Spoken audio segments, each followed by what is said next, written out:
গুজরাটের 4 দুষ্কৃতীকে ধরতে গিয়ে হুলস্থুল কাণ্ড সল্টলেকে। কলকাতা পুলিশের তৎপরতায় আটক 3 পলাতক দুষ্কৃতী, তার খোঁজেই তল্লাশি। পুলিশ সূত্রের খবর, কলকাতা পুলিশ গোপন সূত্রে খবর পায় যে গুজরাটের 4 দুষ্কৃতী কলকাতায় লুকিয়ে আছে। সেই খবরের সূত্র ধরে খোঁজ করতে শুরু করে। সূত্রের খবর অনুযায়ী হায়াত হোটেলের কাছ থেকে 2 জনকে আটক করা হয়। 2 জন পালিয়ে যায়। তার মধ্যে একজন পূর্বাচল আবাসনের ক্লাস্টার 4 এর ছাদের কার্নিশে লুকিয়েছিল। সুযোগ বুঝে সেখান থেকে পালিয়ে গা ঢাকা দিতে যায় আইপিএস কোয়ার্টারে। সেখানে নিরাপত্তা রক্ষীরা ধাওয়া করলে তাকে বেঙ্গল টেনিস একাডেমির কাছ থেকে ধরে ফেলে কলকাতা পুলিশ। ধনতেরাস ধনলক্ষ্মী। এই ধনতেরাসে আরণ্যক জুয়েলার্স নিয়ে এসেছে এক অনন্য সোনালী সুযোগ। অফার চলবে 15 অক্টোবর থেকে 25 অক্টোবর 2025 পর্যন্ত। সোনার গয়নায় ঝলমলে অফার। প্রতি গ্রাম সোনার গয়নার কেনাকাটায় পাচ্ছেন 525 টাকার ছাড়। হীরের গয়নার মজুরিতে থাকছে 100% ছাড়।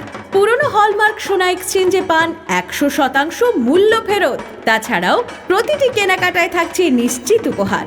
প্রতিদিনের লাকি ড্রয়ে জিতে নিন নানা রকম হোম অ্যাপ্লায়েন্স, আর মেগা ড্রয়ে জিতে নিন 3টি নতুন স্কুটি। আমাদের ঠিকানা Aranyak jewellers, Kamalchowmuhani, Agartala. Aranyak jewellers, DNV road, Dharmanagar. Aranyak jewellers, Subhash park, Khowai. তাই আর ভাবনা নয়, এই ধনতেরাসে ধনলক্ষ্মীর আগমনে নিজেকে করুন সোনার আলোয় উজ্জ্বল। চলে আসুন আরণ্যক জুয়েলার্সের আপনার নিকটবর্তী শাখায়। ঘটনাটা হইচই হচ্ছিল ক্লাস্টারের মধ্যে।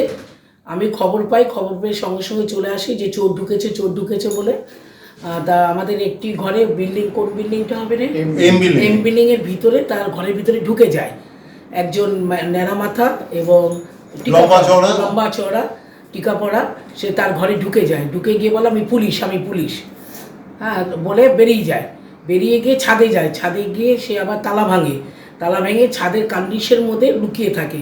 তার পিছে কিছু পুলিশ ঢোকে, সিভিল ড্রেসে পুলিশ ঢোকে। তাদের ঢোকার পর সে আবার কি করে, ওখান থেকে ছাদ থেকে লাফ দিয়ে কিভাবে পালায় না, সে এম বিল্ডিং এর ছাদ থেকে টপকে এলে যায় এল বিল্ডিং, মানে দুজন যেহেতু আমাদের জোড়া বিল্ডিং, হ্যাঁ এলে যায়, এলের পাইপ দিয়ে সে নিচে নামে। সেটা তো আপনারা দেখতে পেলেন টিভি ইয়ের ফুটেজে, আপনারা দেখতে পেলেন টিভির ফুটেজে দেখতে পেলেন যে কিভাবে নামছে। এবং এরা, আমরা যতদূর সম্ভব আমরা পুলিশের কাছ থেকে জানতে পারলাম, ফুলবাগান থানার পুলিশ মানে এদের পিছে ধাওয়া করেছিল। কলকাতা থেকে অনিকেত পালের রিপোর্ট, বিগ নিউজ বাংলা।